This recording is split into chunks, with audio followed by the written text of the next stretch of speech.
มีผู้เป่าอันนึงอ้ายนึงมาเม้นค่อยว่าบ่ควรเลือกหลายค่อยนะเลือกหลายโพดว่าเลือกชีวิตคู่ที่แบบค่อยเลือกหลายนะจะคนทุกคนที่เขาแต่งงานอยู่ตอนนี้หรือว่าแฟนเขาปัจจุบันนี้นะค่อยคิดว่าคนทุกคนต้องเลือกดีที่สุดแล้วแต่ว่าดีที่สุดสำหรับเขากับดีที่สุดสำหรับเฮานะบ่คือเดียวบางคนก็ว่าถ้าแต่งงานนะให้แต่งกับคนที่เขาฮักเฮาเด้อบ่ต้องแต่งกับคนที่เฮาฮักเขาว่าซั่นคันเฮาบ่ฮักเขาสิเอาเขาได้จังได๋เจ้าเฮาสิแต่งกับเขาได้แนวใดคันว่ามันก็ต้องมีเนาะความฮักกันน่ะเขาบ่เชื่อดอกว่าเอาคนที่เขาฮักเฮาแล้วเฮาบ่ฮักเขาจักหน่อยแล้วเฮาสิสามารถแต่งงานกับเขาได้หั่นน่ะและอีกอย่างเฮาก็ต้องแบบ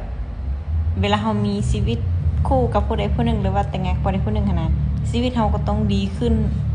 บ่แม่นว่ามีไปเนาะผัวยังติดหมู่ติดคู่อยู่ยังเข้าสังคมแบบบ่เป็นตาสแตกหั่นน่ะคันแบบฮู้ไปฮู้มาไปบุญนึงแล้วก็มากับใครบางคนไปคือตัวเองบ่ได้มีลูกมีเมียไปจนแบบว่าตัวเองบ่ได้มีไผห่วงอยู่ข้างหลังไปคือคนโสดนี่เพราะฉะนั้นค่อยรับบ่ได้เขาว่าได้ค่อยรับบ่ได้คันเฮาเป็นผู้หญิงหั่นน่ะคันเฮาเคยลิ้นเคยกินไปเที่ยวกลางค่ำกลางคืนน่ะเวลามีผัวปุ๊บเฮาหยุดทุกอย่างไปลิ้นน้ำหมู่อาทิตย์ละ5มื้อก็กลายเป็นอาทิตย์ละมื้อต่อไปก็เดือนละมื้อ2มื้อสำนั้นต้องหยุดทุกอย่างเพราะว่ามันมีครอบครัวแล้วเด้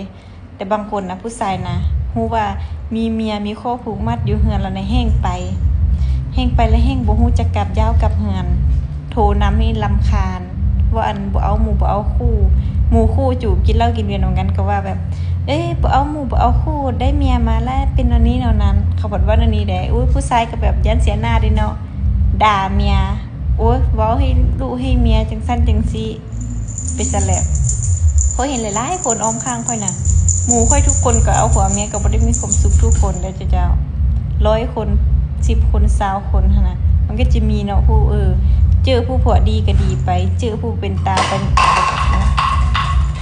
หมาค่อยเจอผู้บ่เป็นตาสเตกก็ทุกเจอเจ้าจมอยู่ซุมื้อซุยามขนาดหาแต่งดองเยอะสีหน้า5เดือนสิอยู่นำกันมา5ปี10ปีก็อย่าแต่งกันไปหั่นน่ะภาระมันจะหลายขึ้นความรับผิดชอบจะหลายขึ้นคำว่าครอบครัวหั่นน่ะต้องได้แบกรับทุกอย่างความกดดันแต่สำหรับเขาตอนนี้นะเขาอยู่แนวนี้นะเขามีความสุขแบบมีสู้มีแฟนแต่แบบมีสู้มีแฟนน่ะเจ้าคันเฮาแบบไปกันบ่รอดเฮาก็ป่ากันไปได้อันนึงแต่งเป็นผัวเป็นเมียฮอดผู้เฒ่าผู้แก่ฮอดครอบฮอดครัวทั้งสองฝ่ายแล้วมันยากนะเจ้าเพราะว่าแต่งไปแล้วจังได๋ก็ต้องได้อดทนจนถึงที่สุดแต่ว่า